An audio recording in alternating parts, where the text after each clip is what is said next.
आज एक विचार आया मन में, तो वो विचार आप सबके सामने साझा करना चाहता हूँ कि विचार ये आया कि जो देख रहे हैं अपने देश के अंदर पिछले कुछ वर्षों से ऐसे ऐसे लोगों को यहाँ पे पुरस्कार दिए जाते हैं जिनका सिविलाइजेशन के अंदर, सोसाइटी के अंदर कोई रोल नहीं रहता। कोई उनका ऐसा कोई समाज सेवा का या कोई अन्य कोई जीव जगत का, कोई प्रकृति का, कोई नेचर से रिलेटेड कोई भी ऐसा सहयोग इस सोसाइटी के लिए किया हो, ऐसे कोई उनका है नहीं, डिटेल सामने आज तक आई नहीं है। पर ऐसे सैकड़ों ऐसे लोग हैं जिनको इस देश में बड़े बड़े पुरस्कारों से सम्मानित किया गया है। और बाद में पिछले कुछ वर्षों में आपने सुना भी होगा कि मीडिया में भी चल रहा था कि जो पुरस्कार लौटाने वाली जो गैंग है वो बार बार वो उस लायक भी नहीं है कि वो उस पुरस्कार को संजो के संभाल के रख सकें। उन लोगों ने उनका एक इस लेवल का स्तर था कि वो पुरस्कार को जो सम्मान मिला उस सम्मान को संभालने की बजाय उन्होंने वो भी वापस लौटाया है। उसमें कुछ एक मैं एग्जाम्पल देना चाहूँगा, एक दो। मैं किसी को डायरेक्ट ब्लेम ना करके डायरेक्ट किसी पर्टिकुलर व्यक्ति का नाम ना लेके, बल्कि मैं ये आपको बताना चाह रहा हूँ कि ऐसे ऐसे लोग हैं जिन्होंने अपने निजी अपनी लाइफ के लिए अपने आप का करियर बनाया, और उसी करियर बनाते बनाते उन्होंने ऐसी ऐसी चीज़ों के विज्ञापन किए जिससे देश के करोड़ों करोड़ों लोगों का स्वास्थ्य खराब हुआ, और जो उनसे कोई रिलेवेंट नहीं है। मान लो कोई एक खिलाड़ी है, एक स्पोर्ट्स का अच्छा खिलाड़ी है जिसको भारत रत्न मिल गया, और वो एक जूते का ऐड कर रहा है किसी जूता बनाने वाली कंपनी का, तो वो भारत रत्न है उसके पास, तो वो कहाँ शोभा देता है। ऐसे ही देश में जो बॉलीवुड से जुड़े हुए जो फिल्मी जो स्टार हैं, उन लोगों को पुरस्कार दिए जाते हैं जिनका समाज के अंदर कोई ख़ास रोल नहीं रहता। ये सारी की सारी मैं कहानी आपको ये इसलिए बताना चाह रहा हूँ, ये विचार इसलिए मैं देना चाह रहा हूँ कि ऐसे भी छुपे हुए ऐसे महापुरुष हैं जिनको आज तक हमें जो बड़े से बड़ा जो सम्मान है वो इस देश को देना चाहिए था, जो कि हमने उनको कुछ भी नहीं दिया, बल्कि उनको हम भूल चुके हैं। ऐसे ही एक महापुरुष हमारे बीच में रहे हैं,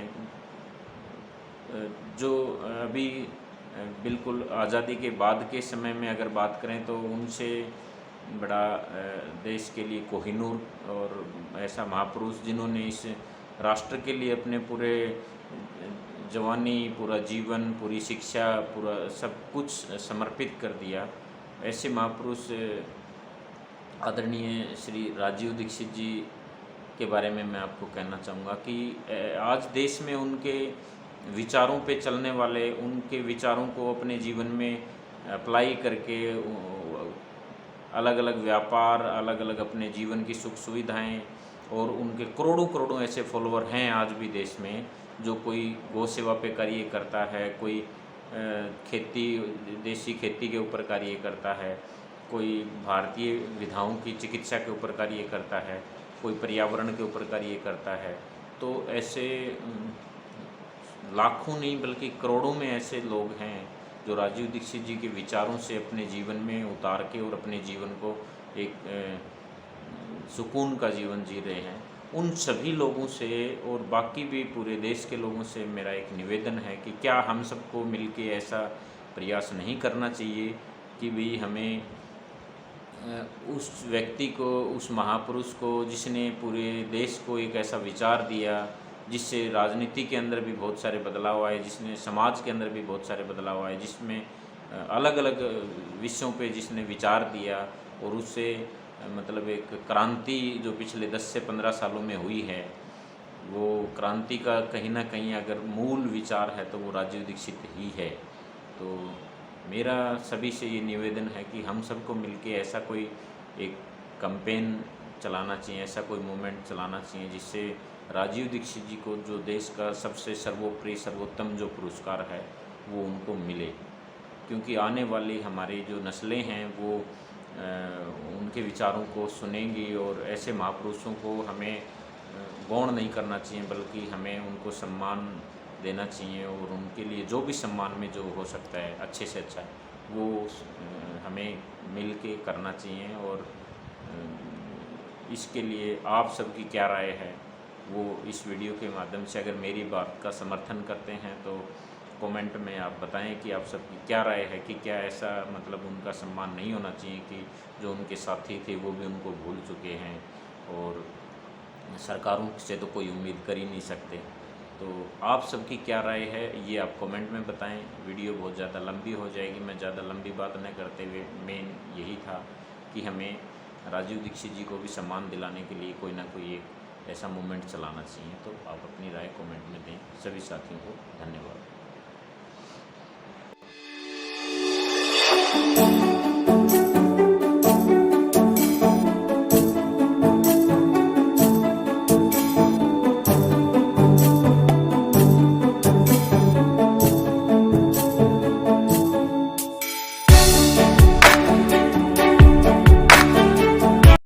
ये जो कौन सा दर्द में बताया, 10 मूल कवात है, वातस व्याधि, मतलब जितना भी वात रोग, अच्छा वायु संबंधी जो रोग हैं उसमें आपका एक्सपीरियंस जो रहा है कि 10 मूल कवात है वो सबसे बेस्ट है। संजीवनी गोली साथ में। अच्छा 10 मूल कवात और संजीवनी बटी। हाँ अच्छा बहुत ही कारगर होती, दर्द ठीक हो जाए तो अच्छा शरीर में खटे वेदना होती वो ठीक हो जाती। अच्छा अच्छा एक छोटा छोटा बच्चा नमूनिया हो गया, हाँ खड़ा पड़ने लग गया तो लोग कहता है तो डाकना ले लियो, खाटा पड़ जाएगा देखो। अच्छा अच्छा डाकना ले लियो। अच्छा अच्छा बच्चों को नहीं मिलता। अच्छा न्यू गया करता डाकन खा गई। हाँ आनंद भैरस, आनंद है, आनंद भैरस। अच्छा आनंद भैरू रस। हाँ गोलियाँ होती छोटी छोटी। हाँ हाँ वे गोली अवस्था के अनुसार 2 से ज़्यादा नहीं। अच्छा अच्छा छोटा बच्चा ने 1 गोली दी है दोपहर शाम में, 3 खुराक दो, दूसरे दिन ठीक, नमूनिया ठीक। अच्छा नमूनिया ठीक। हाँ वो ये सारी दवाई भी उपलब्ध तो है बाजार में खूब है, पर ये आयुर्वेद की तरफ लोग झुकाव कम है। झुकाव कम है लोग, श्रद्धा को नहीं, श्रद्धा को नहीं। एक पूरी मतलब एलोपैथी में तो बहुत ज्यादा कारगर चीज है। कारगर कितनी, एक में वो दुष्प्रभाव को नहीं। हाँ दुष्प्रभाव को। उसको भी दवाई है ना हाँ हाँ आयुर्वेद की, हाँ मेरे को रिएक्शन को नहीं किसी प्रकार को। अच्छा अच्छा वो हाँ। देखने में आए को नहीं क्या फलान दी या पांती। अच्छा आपने अपनी पूरी 35 साल का करियर में हाँ आपने कभी कोई दुष्प्रभाव को नहीं देखा आयुर्वेद को। ठीक है।